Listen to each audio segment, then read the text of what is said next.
Guys, how's it going today? And mom, I guess, guys and ladies, we're here today to take a look at, well, my new chainsaw. But before we can get into that, we got to tell you why. You see, so about a week ago, I was prepping and cleaning up for my wife's birthday. It was a big deal, right? A bunch of family coming over. We were going to, just hot dogs and hamburgers and have a lot of fun. And I was cleaning up outside. Well, I was cleaning up this, right? We got this pile, and it used to be larger, of old fence rails, and there's some posts in there anywhere from 3 to 6 inches in diameter. And I wanted this pile. It's been here for years, and let's just get it out of the way. So what did I do? I pulled out my chainsaw, my favorite chainsaw, my Stihl MS 311. It's a good saw, right? I've had this saw for, I don't know, maybe 10 years. It doesn't have a lot of hours on it. I think I'm on the second chain on it. It's about a quarter of life left on this chain. I don't know how much wood I've cut with it. Been a good saw for me, and I was cutting away. Things were going pretty good. Probably about my third tank of fuel. Well, it lost power and died, and I cranked on it, fired it back up again, and well, tell you what, let's go to a reenactment. We'll show you pretty much what happened with the Stihl.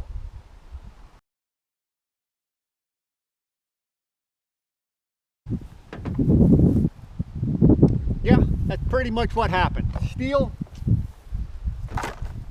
it died. I was pretty devastated. But I still had a project to do, so I grabbed my old Husky 350. I've had this saw for 20 plus years. It's not a very common saw. It has some problems. The muffler likes to come loose, and when it comes loose, you lose your air fuel mixture and you burn them up. That happened to this saw once. Wasn't a big deal. I just put in a new piston and cylinder, and I've ran it for years since then. I've probably been through a couple of chains on it. It had a brand new chain. I just put it on, and I was starting to cut. Second tank of fuel. Well, once again, let's go to the historical reenactment. Let's take a look.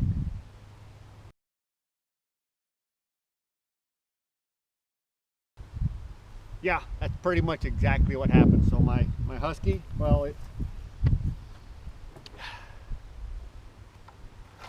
burned up. And so both of these saws are down to about 25 psi compression.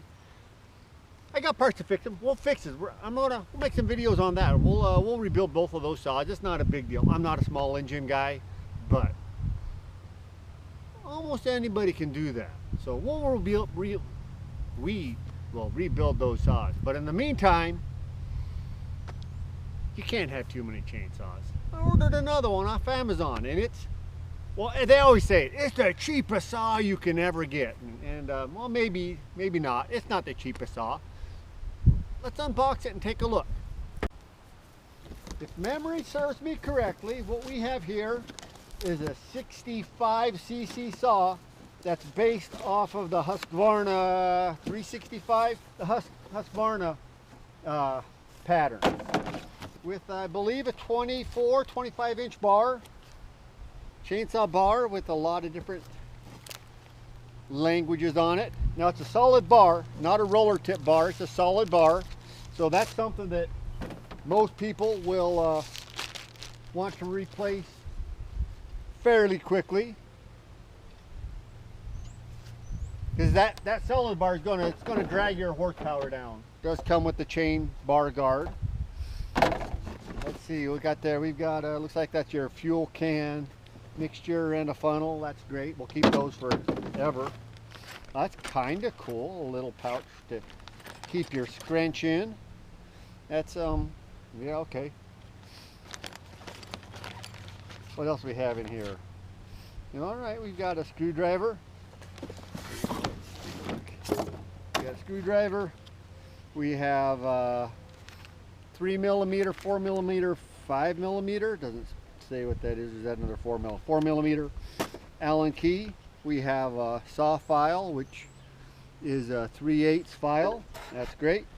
And the scrunch, and it's a scrunch. Oh, there's something else in here.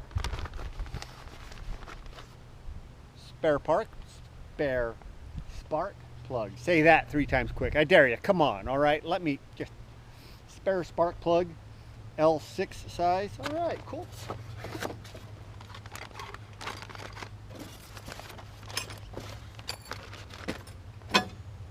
What else we have in here? We have a manual, operator's manual in English. Fantastic. Perfect. You know what we got out of there? Safety first.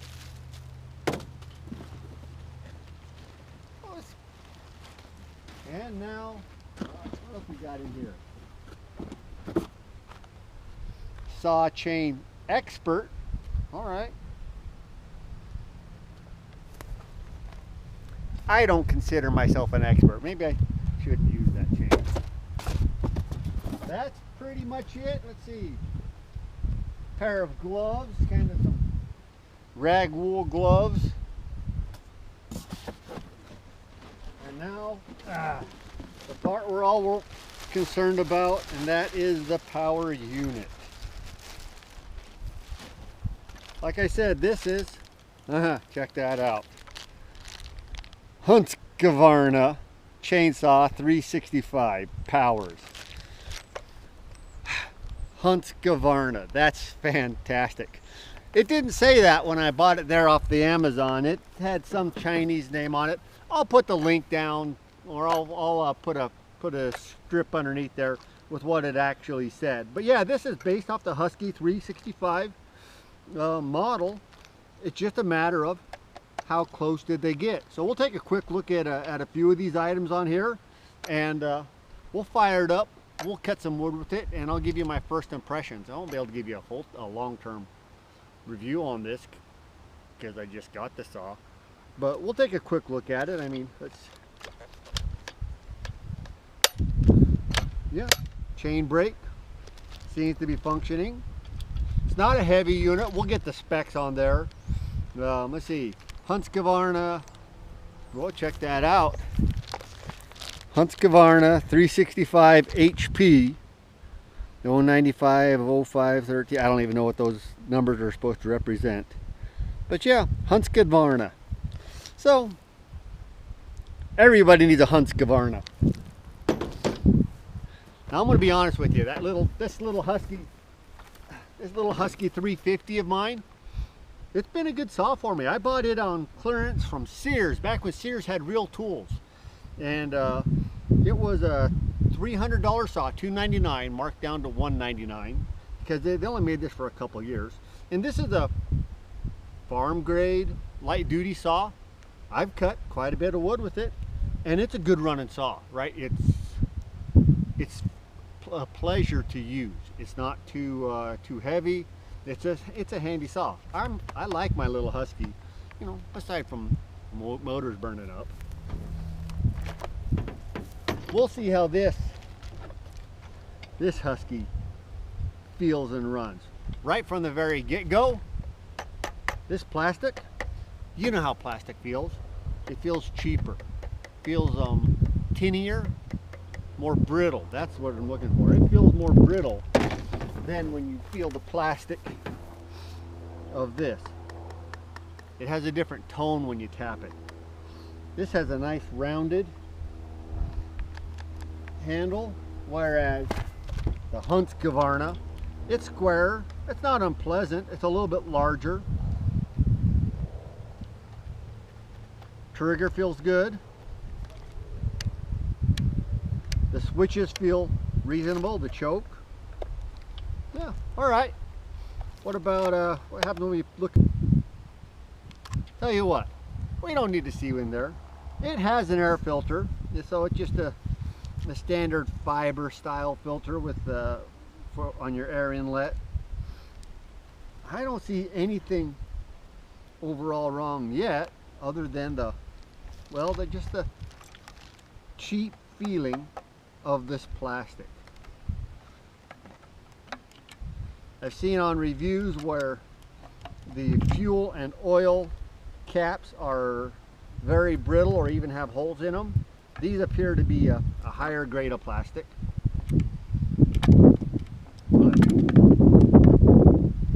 So yeah, we the fuel and oil cap, they look pretty good. This is interesting. Boy, look at those dogs. They're not very aggressive, they're not very sharp, and they're not very strong. That's already bent right there, just in shipping. There's not a lot of meat to that that's going to stab into a log to help you work down. So even this 350, it's got smaller dogs, but they're significantly thicker. It's a better design. Now if I look at my steel MS311, it's got, once again, thicker, stronger looking dogs, more aggressive. Those are going to catch a log. These, they're not going to catch a cold. So let's go ahead and put the bar and the chain on and check that out. So that's some kind of a pot metal, which is good. Your chain drive sprockets are on the outside of the clutch. That's a nice feature, right? So you don't have to try to get the chain behind the clutch. That's interesting. So we've got a loose spacer right there. Which side does it go on? If I'm looking at this, I'm pretty sure that's supposed to be on top of the chain, if anywhere.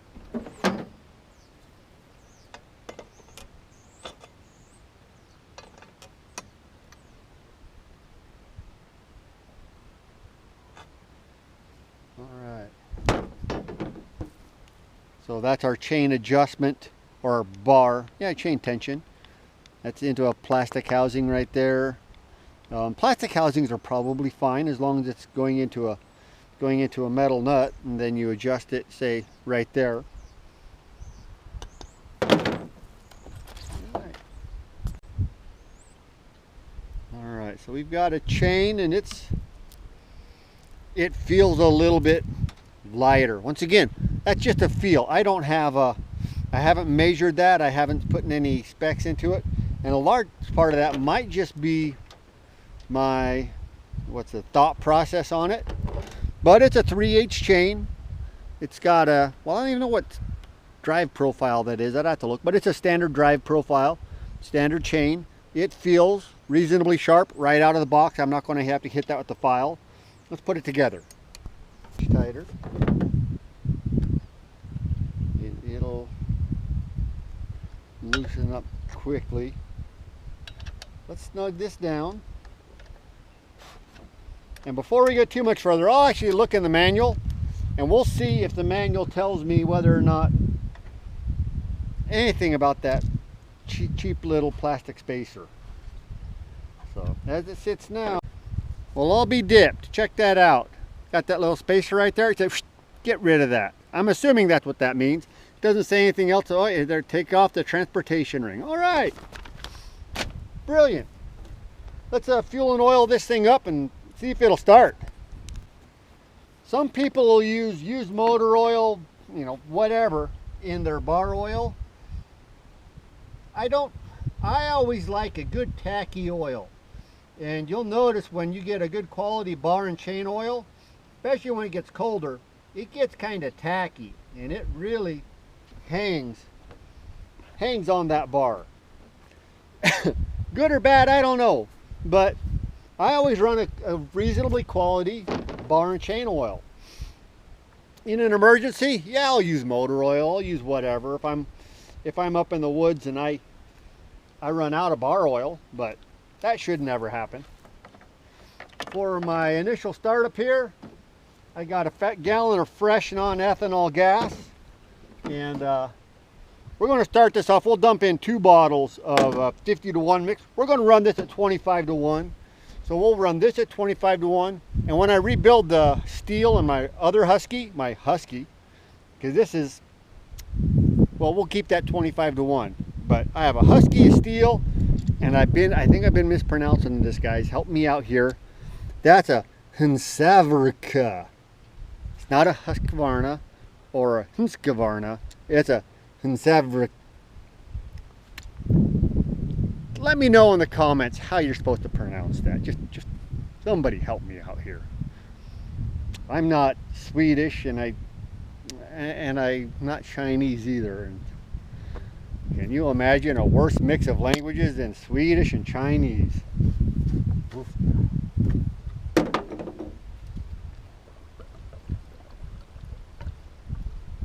Whoop, right to the rim, which is a little spill out, but that's the way it's supposed to be. If you've got a chainsaw that doesn't have oil and fuel spilled over it, then there's something wrong.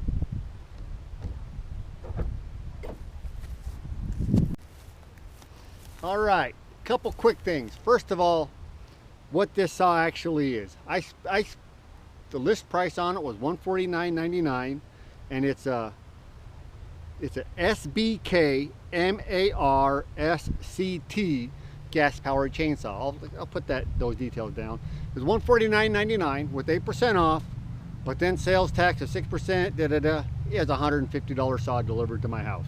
Let's talk about safety real quick, right? Everybody has their own religion, their own beliefs, their own safety criteria. For me, it's pretty simple. I have soft hands, so I wear gloves. Right? I don't want to get the slivers on them. I use them when I'm sharpening the chain so I don't get those nicks and the cuts. They're not going to stop a whirling chain. I'm wearing jeans. They're not going to stop a spinning chain. I do wear earmuffs, and I wear some form of eye protection. These are just normal polycarbonate glass lens glasses, but they stop a significant portion. I very rarely get any kind of debris in my eyes while I'm wearing my glasses, so that's what I wear. Guys, you do you. If you got to have chaps and a full face guard, go for it. I'm not telling you not to. If you haven't been running a saw for years, absolutely get all the safety gear that you think will help. But the most important safety thing is it's right there in your brain, right? Be careful with this thing. These things are dangerous. People get hurt with them all the time. I've had close calls when I was a teenager. You know, cut through my pants and didn't touch my long johns underneath. But that was a wake-up call. Or walking around on some slick logs and falling flat on my back with a chainsaw, my finger on the trigger. You'll learn things about how you operate there, of how you operate these machines. So it's one of the reasons I like my Husky 350, because it's light enough and it's controllable enough. Regardless, well, let's see if this thing's going to actually run. So let's go choke out. Let's see. I believe I slide it in, so slide it. Okay. I should look in the manual. If I look at that arrow, it says push it that way, that will stop. That's what I'm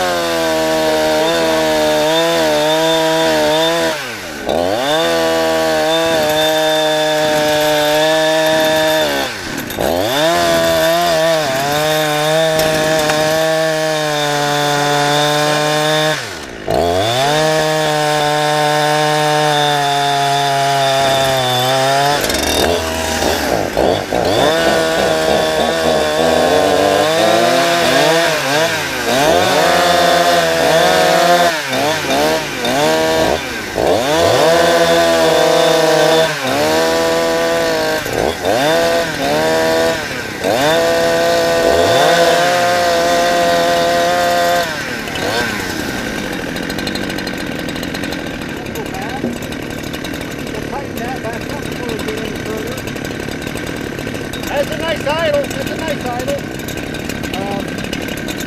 I'll put a tachometer on it to get the top RPM maybe. But as for right now, it sounds about 10,000.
All right,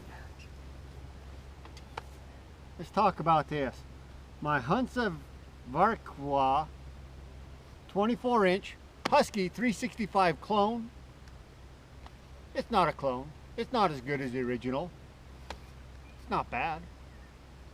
I'm happy with it. Right? It's 150 bucks. This will go into my toolbox. This will be my, well, we saw that it'll get used. I'll use this out. This chain, I've tightened it up a couple times already. It's a cheap chain, but that can be replaced. The bar, that can be replaced. I can step it up another couple inches. No, I won't do that. Typically I like to shorten the bar a little bit and make chainsaws a little bit more maneuverable. I don't cut a lot of logs. This is farm and ranch stuff. But as you sit right here, it's probably worth 150 bucks. Look, let's look at it this way. This complete saw is $150. Off the same Jungle website, I could buy a rebuild kit for my steel MS311 out of China for about $120. So that's just for the piston and the cylinder and the gaskets. So just for 150 bucks, I have a complete spare chainsaw, and we'll use it. It's got some things, you know, you saw it die there at idle.